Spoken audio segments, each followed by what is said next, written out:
So just be sure to comment or watch if somebody says that they can't hear, because it may or may not go out.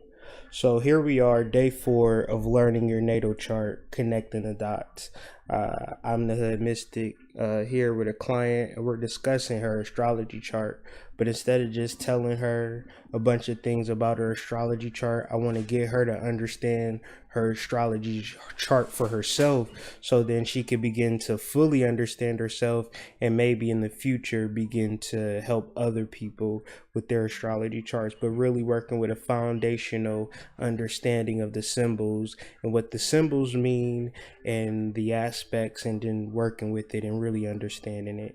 It's a 5-day course, and this is day 4 where we're talking about the houses. So generally we're going to discuss a review and then finish up with discussing the houses. So this is a symbol key for the planets on your chart. So we have the Sun, Mercury, Venus, Moon, Mars, Jupiter, Saturn, Uranus, Neptune, and Pluto. What is a symbol? A symbol is a thing that represents another thing.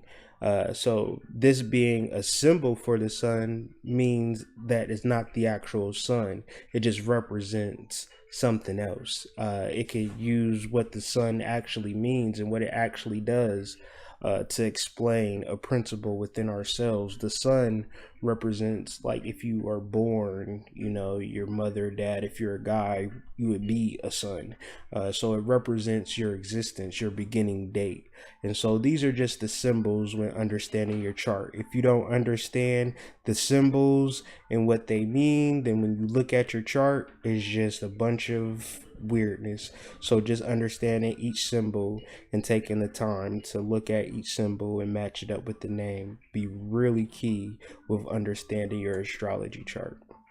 And then realizing what the symbols, what they actually symbolize. With the sun, we have I am. With the moon, we have I feel. With Mercury, we have I think. With Venus, we have I love. Mars, we have I act. Jupiter, we have I expand. And Saturn means I constrict, I create boundaries. Uranus means I awaken. Neptune means that it's some form of an illusion or mystery that we have to uncover. Pluto represents the inevitable soul, the thing that lives forever. And so as we progress through these planets in procession, you can see how they develop the human psyche. Now, constellations, on the other hand, are what hold the planets in, for which it begins to become like a tent or a vessel in which the light from the planets reflect through the constellations, and each constellation has a meaning within itself too. So if you have the sun in Aries, that means that you were born with an initiatory complex or disposition. The sun just represents your persona. Aries represents the initiate, how you form or realize yourself. So being self-actualized or self-realized, you may be an Aries. Just the same way, if your sun was in Virgo, you would have more of an idealized personification of yourself. Whether it's true or not, you would feel like you are regal or royal or special. So just the disposition of a Virgo mind. So just understanding the symbols for the constellation is key. And then each constellation has keywords as well. So Aries represents your first initiation. Taurus, from that initiation, you begin to manifest, you begin to create a life. Gemini represents the particular duality that you have to deal with when you create a life. So if you begin to have a career and have a job, now you have to get an apartment or a house, and that's all well and good, but then you have to start to pay bills and taxes and things of that nature. And then once you have the house, you have to have a family or somebody to have in it. And then that progresses into, Cancer. And your family and who you are, that becomes a part of your identity. And so you progress into Leo. And then once you have the family and the identity, now you begin to perfect it. Then you begin to craft it. Then you begin to work it. Then you make it better. You put the patio onto the house. You put the pool in the backyard. And so, you create that balance in your household. And then once you created your dream home and the kids are off to college, then you have the midlife crisis, and that midlife crisis would be Scorpio, birth, renewal, and transformation. And from that midlife crisis, then you have to really have a focus or have a goal for the rest of your life. And that's Sagittarius, that's path working. Capricorn represents a particular point where we begin to ascend and collect our proper due and proper status. Aquarius is just self-discovery, and once you achieve proper self-discovery, things have to change, things have to shift. And so that's why Aquarius is seen as a maleficent sign, because people generally don't like change. But from that change, you have ultimate awareness, and the journey is complete. You are aware of your soul, and being aware of your soul is Pisces, because then you have the two fish peering at each other, meaning the self is now staring within the soul, and the soul is now looking at the self and working together in unison. And that is Pisces, and that is what we begin to uncover. Each planet and each sign has a ruling planet.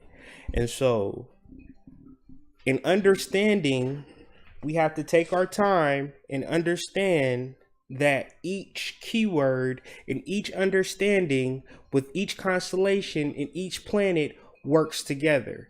And when they begin to process throughout the equinoxes and throughout the astros and things of that nature, then we understand the energies that are happening present. But we first have to get solidified and hardcore with what each sign and planet mean. If we don't have an understanding of what planets and signs mean, then we don't have an understanding of our astrology chart, okay? So, Aries is ruled by Mars. Taurus is ruled by Venus. Venus being love. In order to manifest something completely, you would have to have some form of love. It has to be some labor of love. Gemini, Mercury, thinking and understanding your thoughts, understanding the dualistic nature of thoughts, as above, so below, and all of that good stuff. That's Gemini, Mercury. Cancer, Moon, emotions. You got to have emotions to care about your family.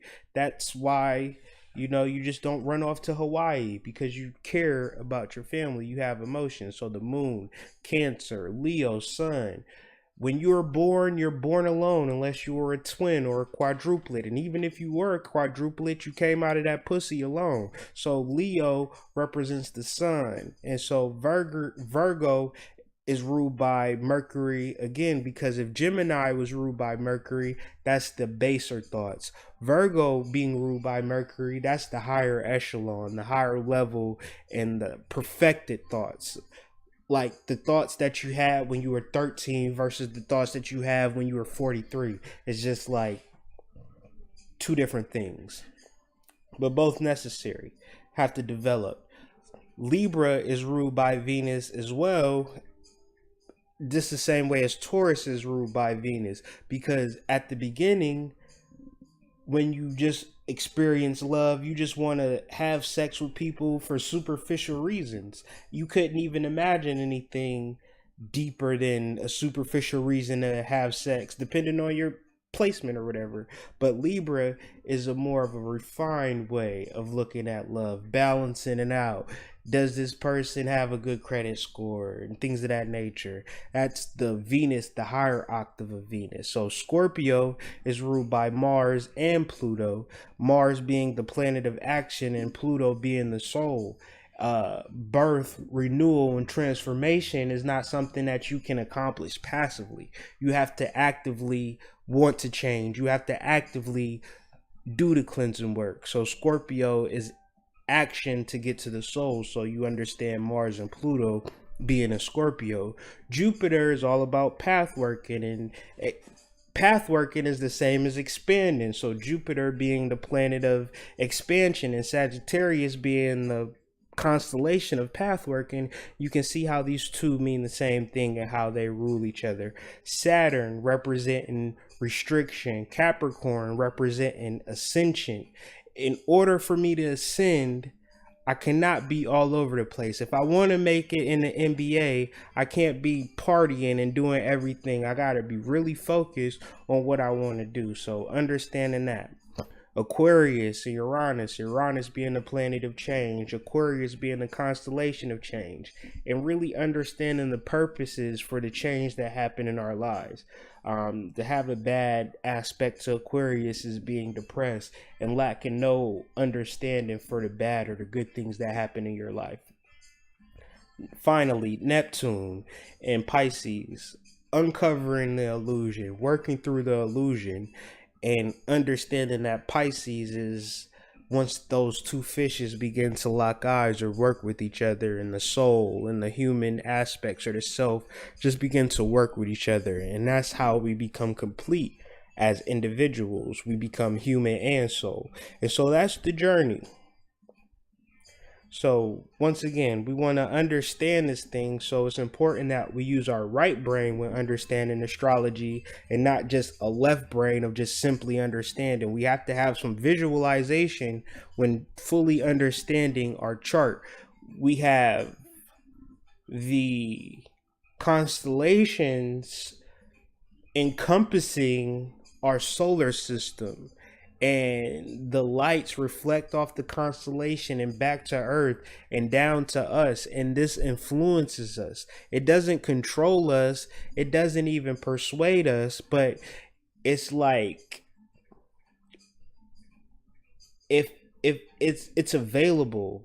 If you're not aware of it, then you're just unaware of it. But once you become conscious of it, it's hard to escape, and you can understand the energy and you can understand yourself. And a real astrologer is going to give you some things that you can work on. An astrologer that's just trying to get your money is just going to tell you a whole bunch of things that's good about you, and so you can feel good about the reading and then have no real things to grow on. So this is what we're going to be talking about today. And that was all day one. Day two, we got more into the nitty gritty of the chart, and we just created a story just based upon the aspects. And so we went through all of the aspects, whether it be we didn't go through all of the aspects, we just went through the basic aspects to get an idea of the chart. So we went through trine, sextile, opposition, square, and conjunction, and we explained what a trine was, what a sextile was, what an opposition was, what a square was, and what a conjunction was.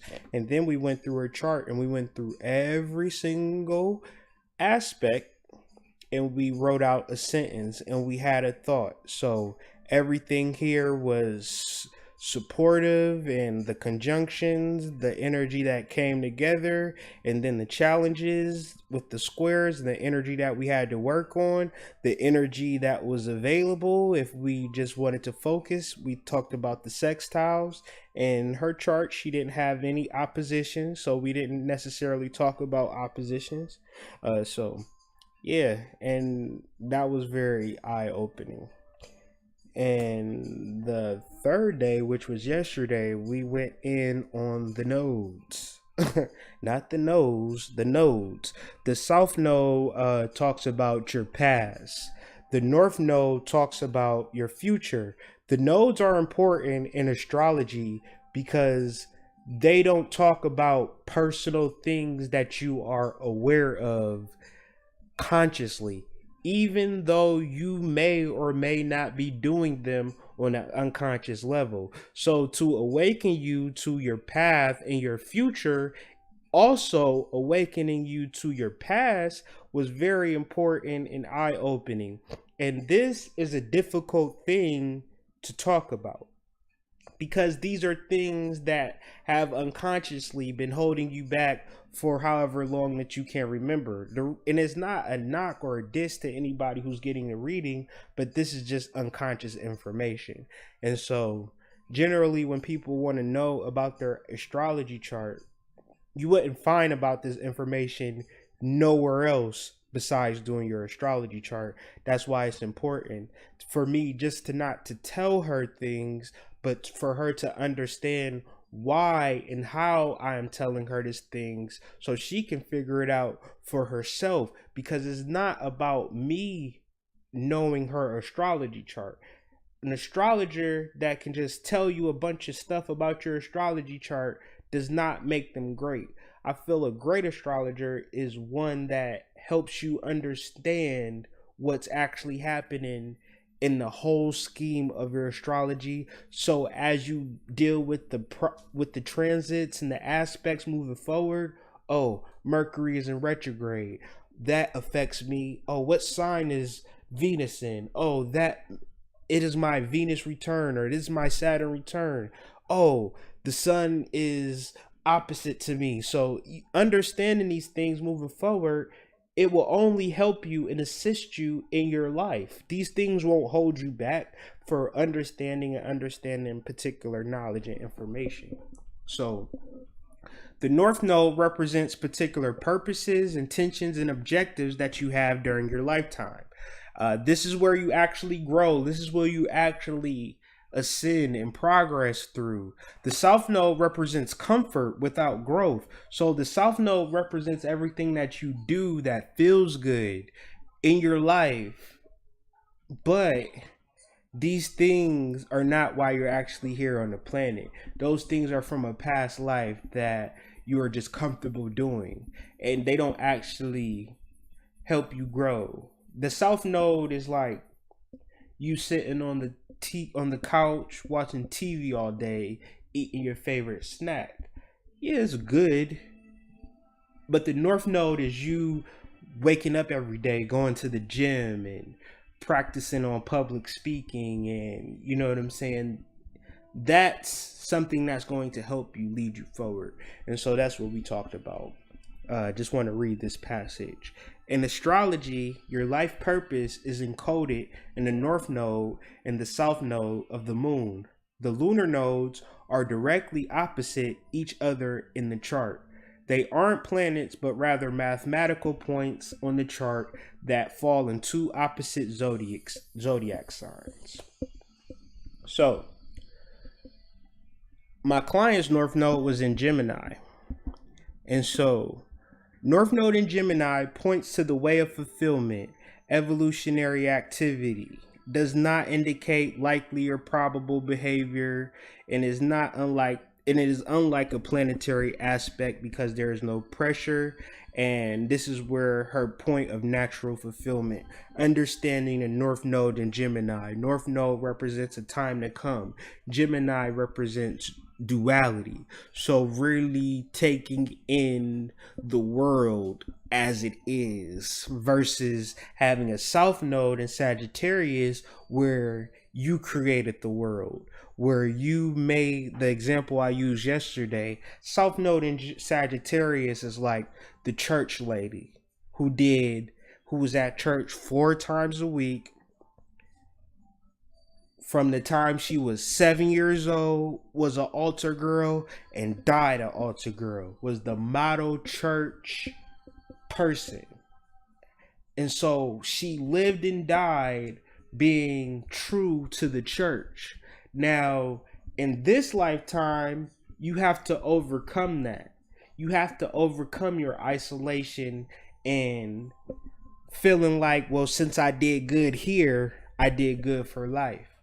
Gemini is coming out of that and really thinking about life, how it stands. It's like a child's brain. A child doesn't know much about life, so a child just shoots it straight. I don't like this. I don't want that. What is this? Broccoli? I can't eat broccoli. This is no good. So what I'm saying is that Gemini represents honesty, and having a North Node in Gemini represents honesty. And so today we're talking about the houses. And so her north node is in Gemini. And so how is it looking on, like, as far as listening or whatever? Anybody saying like I can't hear you or nothing?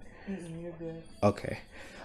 So her north node being in Gemini represents thinking at a particular level, being dualistic at a particular level, but it's in the 10th house, okay? So that's career, okay?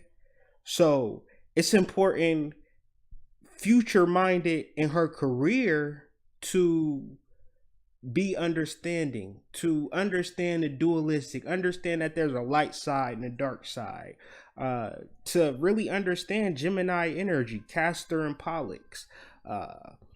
The more you understand Geminis, the more you understand people that are Geminis, just the more you understand Gemini energy will only help you as you progress in your 10th house. So, and then we went into the North Node. I'm not about to talk about it. I'm gonna just get back to what we're talking about today. But yeah, we just went into it, just facts about stuff, and she responded very well. Um, and just wrote a paragraph and had some stuff bolded.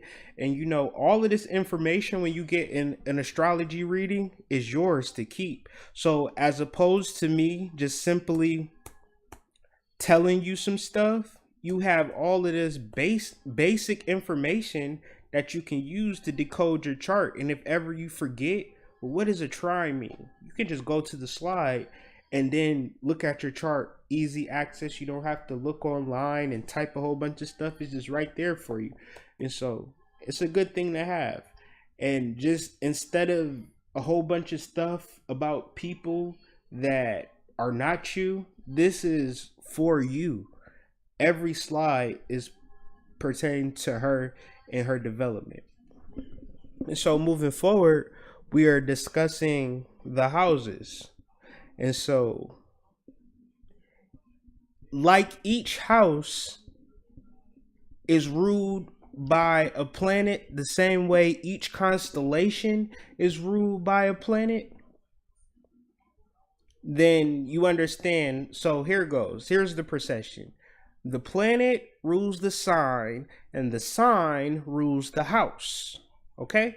So the first house, persona, is ruled by Aries. And so if you understand Aries energy and you understand Mars energy, then you understand the first house. So we're going to talk about it. When we examine her chart, we can expound upon the particular area. Because first, let's talk about it. If you just tell me my sun is in Virgo, I need to know the house too. Or else my information is just stuck in just this. So the houses allow us to expound in which area for which we want to talk about. Because we want to know if we're talking about persona, finances, networking, home, creativity, health, part. Like, where in the world is Carmen Sandiego? Like, for real. So we your sun is in Virgo in your first house, meaning all persona.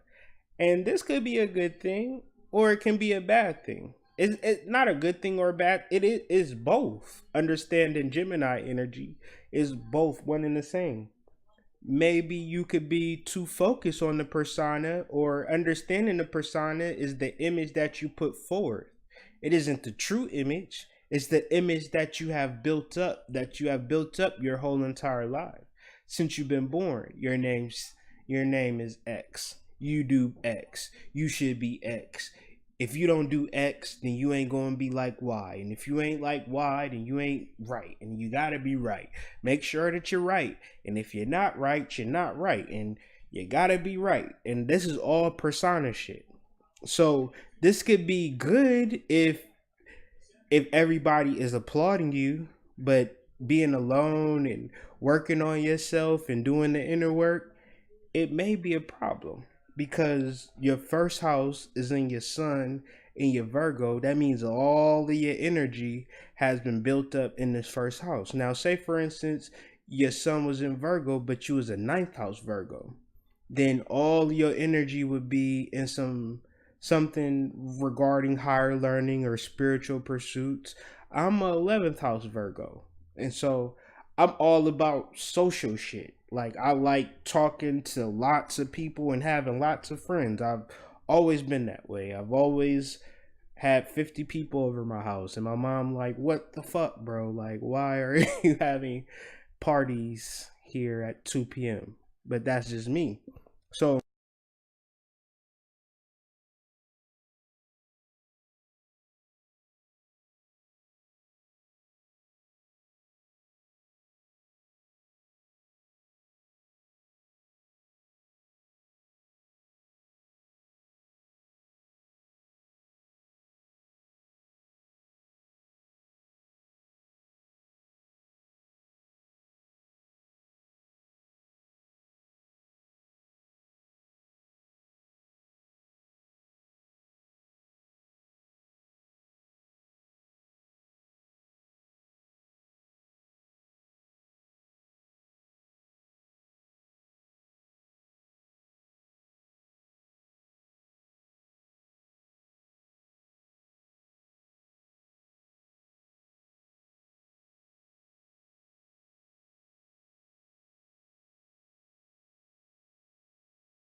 we're back. I don't know where I left off, but the houses are fun. So we can just start a new slide to make sure. So one, the first house represents the self, the persona, the beginning, your attitude. The second house represents finances, values, work, daily routines, and environment. The third house represents communication, siblings, friends, neighbors, community. So the first house, Aries. Second house, Gem. No, Taurus. The third house. So Taurus is about manifestation and money. So is the second house because it's ruled by Taurus. The third house is ruled by Gemini, represents communication, siblings, friends, neighbors, community. So when talking about the North Node being in Gemini, is also talking about the third house as well. But since it's not in the third house, it's in the 10th house. So you can kind of put it together: communication and career and goals and fame and success, and just you just understand each house and the keywords, and then understand each planet and the keywords and each sign and the keywords, and you realize it's all the same thing. So you begin to work with it. So if you got some Scorpio shit going on, you automatically know it's about intimacy, sex, bonding, uh transformation, or the seventh house. Libra, relationships, mutuality, sharing, because it's the Libra scale. So if it's the seventh house, is ruled by Libra. Just understand it. So the nine, travel, studying, higher learning, morals, ethics. The 10th house, career, goals, fame, success. The 10th house, so if this is Scorpio and this is Sagittarius, travel, study, higher learning, morals, ethics, then this is Capricorn. So rising high, career, goals, fame, success, achievement, public image. So if I say Capricorn, I'm also talking about the 10th house, so you can understand Capricorn and you can understand the 10th house together, and you can learn it all in one. The 11th house, groups, friends, social causes, society, ruled by Aquarius. The 12th house, endings, healings, closure, spirituality, all about realizing the soul. It's over once you realize that you have a soul. It's done. Healing, closure, spirituality, like done. Once you get into Pisces and understand Pisces energy, which we're approaching now, it's a wrap. it's nothing more to do. But as we start here and we're all up in ourself, we got a long way to go. Or we can go back we go to back door and go right there easily and avoid all of this stupid stuff. Because it's all about realizing the soul, and that's where we talk about houses. So in this part particular, I just want to look at your individual placements and just work out the story, further embellish on the story with incorporating the houses, because we already know how to work with our story and develop our story. Now, like we did on day 2, we're going to do here, but we're just going to incorporate the houses to just to give you more of an idea where we can actually work at. And then what you also can do is add the aspects into it. Now you're really having fun. You having so much fun because you got the full story. You understand now, and so you want to know where the square is at. Like I'll search for squares because I know if I work with my squares, that's the shit I want to work with. You know, the trines is fun and everything else is fun, but the squares is where the growth is at. That's where the success is at. That's where the love is at. That's where everything is at. So right now, with using your houses, we're going to work with some squares to kind of like start working some shit out. Okay, we about to do about, I guess, about 5 or 6 of these. So let's just pick one. We have Mercury square Neptune. Okay, so we're just square represents tension, action, reaction, irreconcilability. So these are things that we either can work on and help, or some stuff that we can work on and just accept about ourselves. Okay, so Mercury square Neptune, and we can go right down here and see where everything is at. We don't have to go searching all hard. So Mercury is in our 2nd house in Libra. Neptune is in our 5th house in Sagittarius. So let's start with the sentence. I think on a mutual situation, like I'm thinking more, I'm balancing on how I'm thinking in the realm of communication, siblings, friends, neighbors, or even finances. So I'm a balanced thinker when it comes to finances. Okay. And I put 2 and I put 3 when it's really 2. So I have to change that.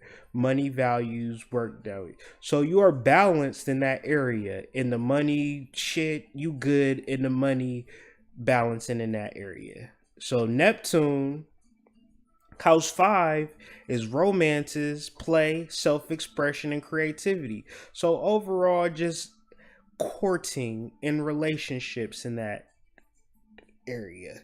So, you know, Sagittarius is path work and Neptune is really illusion. So you have illusions based on your path. You have illusions based on your path in the area of romance and love. And you have a struggle with money. So you may be good with your money, and this creates a challenge with coming closer to love relationships and courting and romance and things of that nature. This is something to work on, whether it be to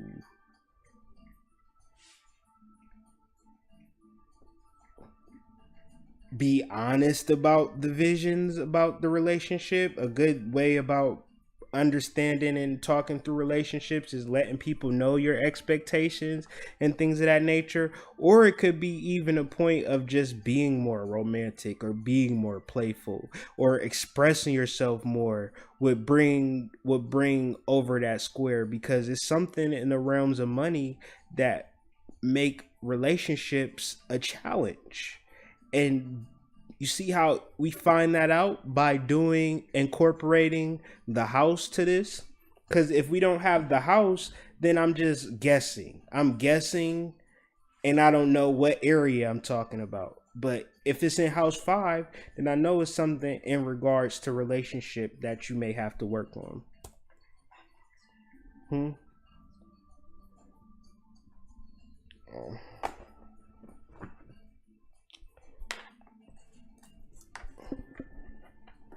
Give me 1 second.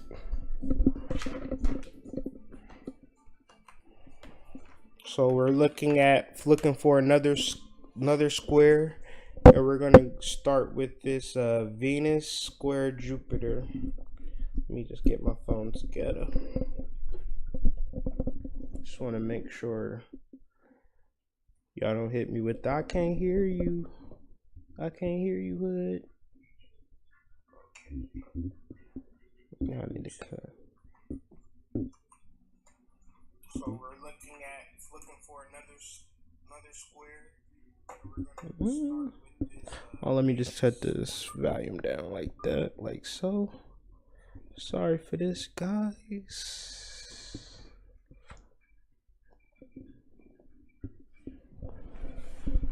So, okay. Cool beans. Let me just check. All right, cool. All right, we're going to look at this Venus square Jupiter. We're going to examine the houses.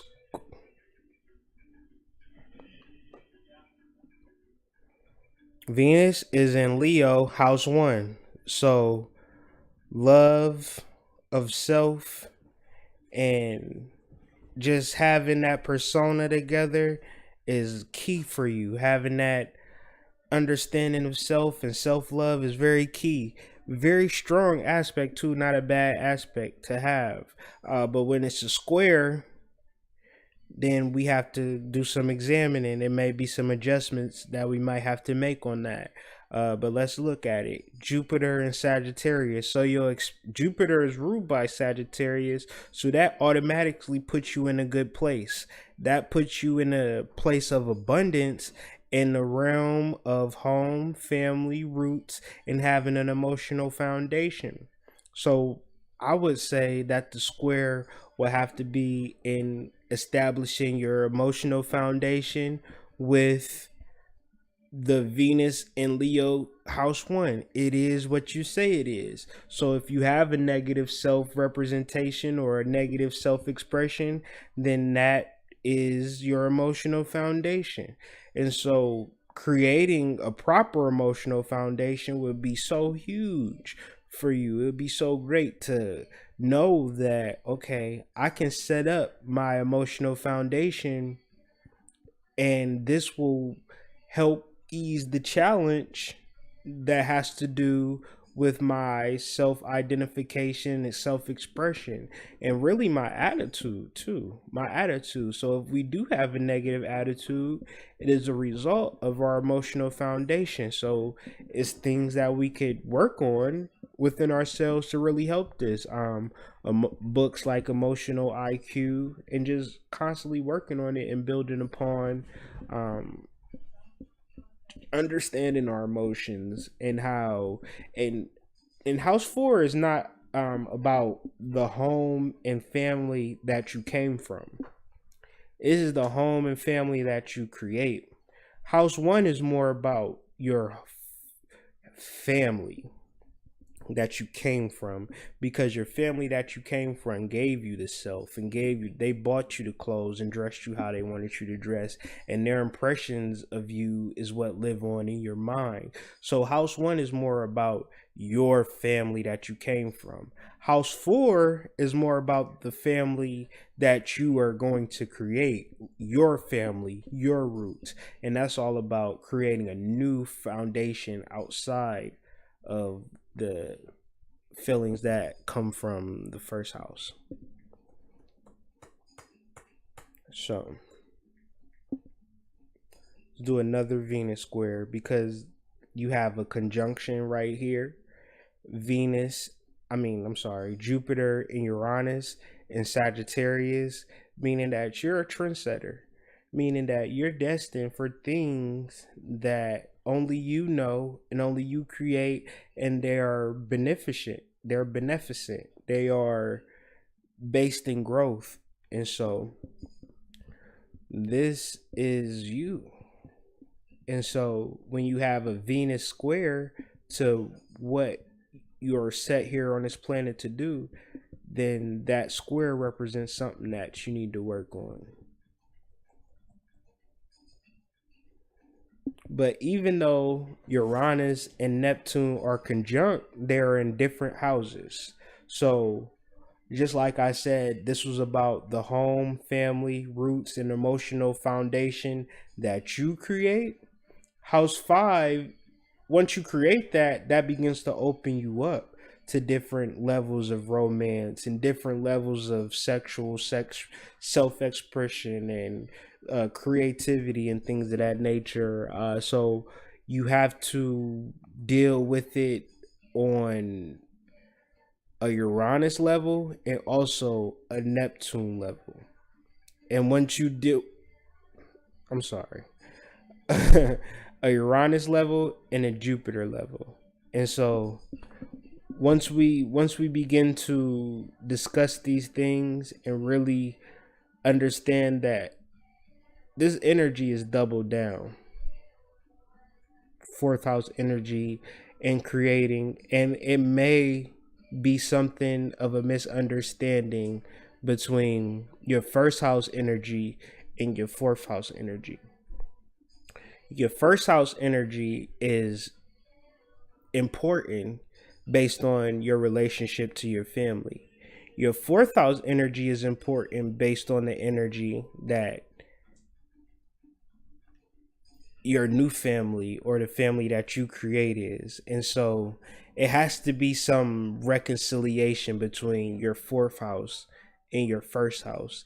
It has to be some reconciliation between that which you love so deeply because it's so foundational versus the love that's more catered to your expansion and individual nature.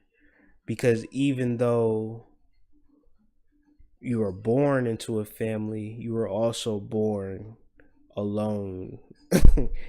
So it's really understanding that is very key. So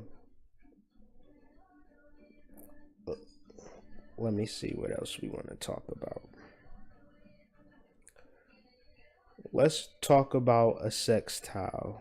We done. Let's talk about a trine. No. Let's talk about a sextile. Mercury sextile Jupiter. Sextiles represent complementary energy, energy exchange, creation.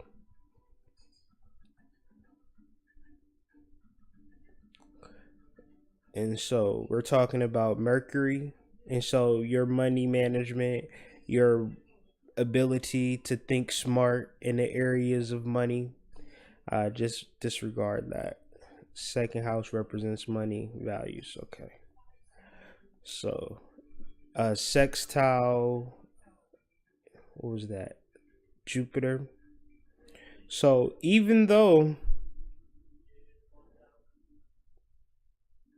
you may have difficulty with the fourth house energy, you also have things supporting your fourth house energy. You are the type of person in the relationship that can support a family and hold down a family and guide and help a family financially. We would have to do some synastry to figure out the perfect person that probably would be for you based on this placement, because it makes you more responsible than the average person to have the Mercury and Libra. Now, Mercury and Libra doesn't necessarily mean money success, but when it's in the second house, it definitely means money success. And so Jupiter sextile is about expansion and growth, and fourth house is about home, family, and roots and emotional foundation. So look forward to having a successful house and like a successful relationship and a successful family and a successful roots. But you got to be true to your emotions. You got to deal with the type of people that benefit you, that care for you and understand you and feed into your emotions and make your emotions something that you can feel good about the situation, because you are bringing a lot to the table having this placement. Okay, I want to talk about some Saturn stuff. Saturn sextiles Neptune. Let's talk about it. Sextile represents complementary energy exchange and creation. And so we know that Saturn represents boundaries. I constrict boundaries. And your Saturn is in Sagittarius, path working. So you got to have those boundaries when you're working on the path. You got to be in a vehicle. You got to be protected. So, I wrote that wrong. Your Saturn is in Sagittarius, not in Scorpio. But is it in the third house? Just to make sure. It is in the third house. So what is the third house talking about?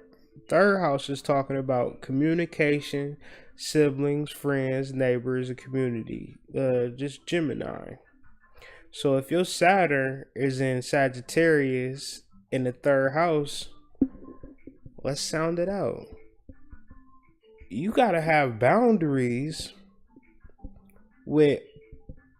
You can't be telling everybody everything.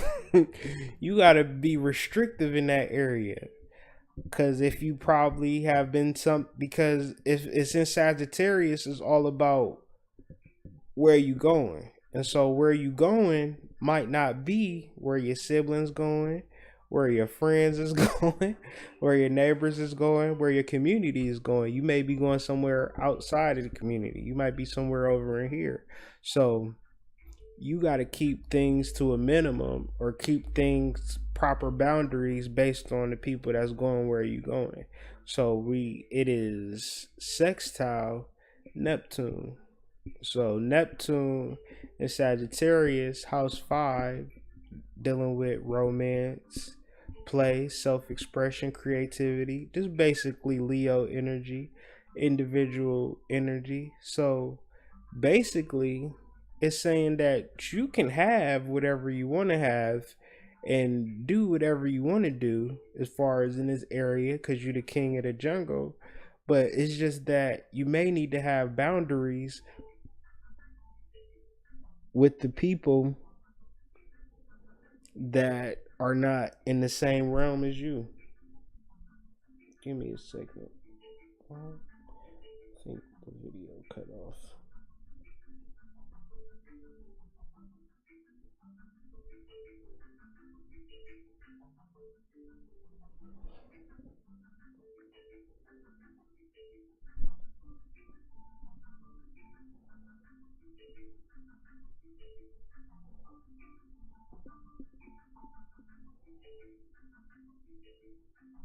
I got more stuff to get to.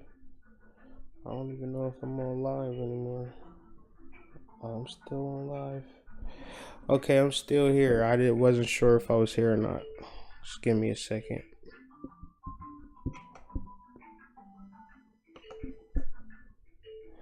Okay. I don't know. This technology be going crazy. So, yeah. So we really going through the planets. Let's look at some Pluto stuff before we finish. You don't got no major stuff going to Pluto, but you do have Neptune sextile Pluto. There's a powerful aspect too. Let's first look what sextile mean. Complementary energy exchange. So your Neptune and Pluto is working together. Your Neptune is in Sagittarius. Your Pluto is in Libra. You got Pluto and Libra in the third house, okay? So the soul and everything is in balance. Everything, your human nature and your soul and things of that nature is balanced. And if it's in the third house, that means it's Gemini. So that's duality. So understand that what you experience and what you deal with in life is just part of the balance and dualistic nature of the world and the soul and the the more balanced that you can become, whether through meditation and yoga, just actively doing things that balance yourself out, makes you ready and so more focused and prepared for the world. It's such a beautiful thing based on, based on this. Sex, so you have Neptune and Sag in the fifth house. What is the fifth house talking about? Creativity, Leo, romance, play, self expression. So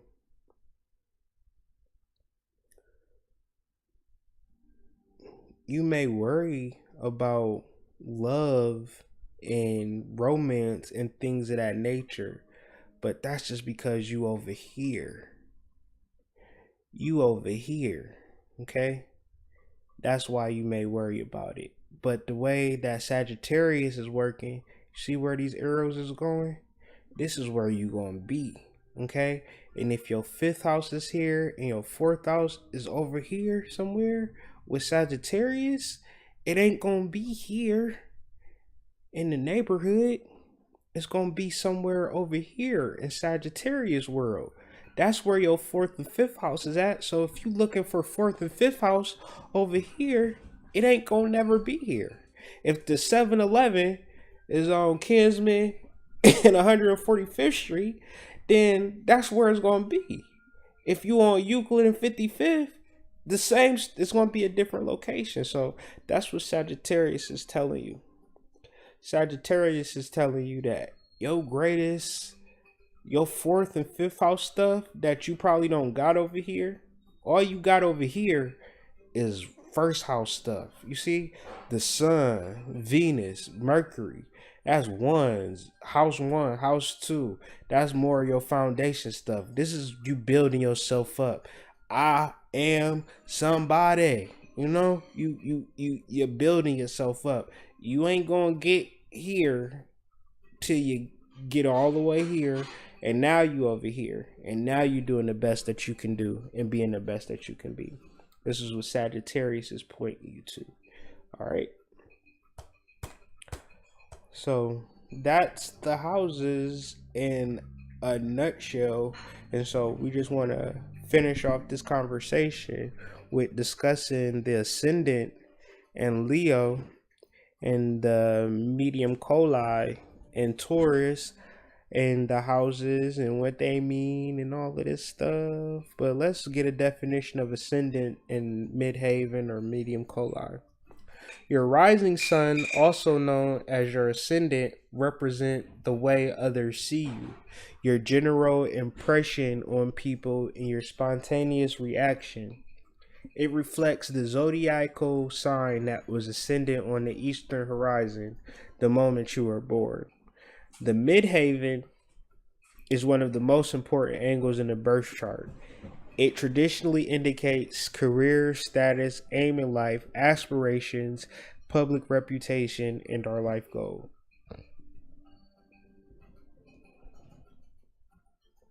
So, the ascendant is in Leo. So, this is how people see you. She got it. She got it going on. She don't worry about nothing. If I need something, I know who to call. And you trying to live up to that. Cause you built it all up. Send it in Leo. You want to be the king of the jungle? Then be the king of the jungle then. Ain't nobody gonna stop you. You the king of the jungle. You the king of the jungle. There's no, if you the king, you the king. There's nobody to fight, or this ain't Black Panther. I ain't Michael B. Jordan. I ain't going to fight you for the throne. You got it. You T'Challa on this one. You okay? You the Black Panther on this one. But you gonna have to take that and bring that into this 10th house, because it's all about career goals. It's all about success. I don't necessarily know if fame is something that you want. That's just a part of it, but it's available. Success, achievements. What is what is the midhaven talk about? The the midhaven is already talking about your career and your status and your aim in life. aspiration, public reputation, and your life goal. Now, it could have been in your midhaven, could have been here, where you were just supposed to be a stay at home mom. But no, Tiana, you was a stay at home mom in your past life. In this life, you career goals, fame, success, achievements, and public images. It's time to get the ball rolling. Get your Oprah on. This is what it's about, and you feel it. Because if it was something else, you would be like, well, no, I just really want to just stay at home and make cookies. You know what I'm saying? But that ain't you. So, understanding your ascendant and how it works with your midhaven is important as well. And so, that's just the houses. The house is a beautiful thing. For tomorrow, I really need you to do a review and really write some stuff out to me. Just a overall feedback testimonial. Hopefully a one pager. At least give me one page on the things that you learn and then some of the things that you could work on. And we'll just do one last review of everything that we studied. We'll go over your one pager, and I'll give you some feedback on that, and the course will be finished. So, she said you like cookies.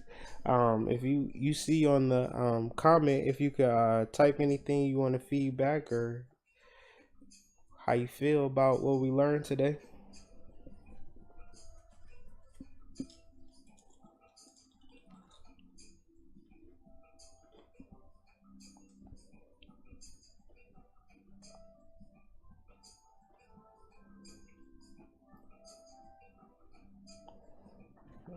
Well, I guess. Okay.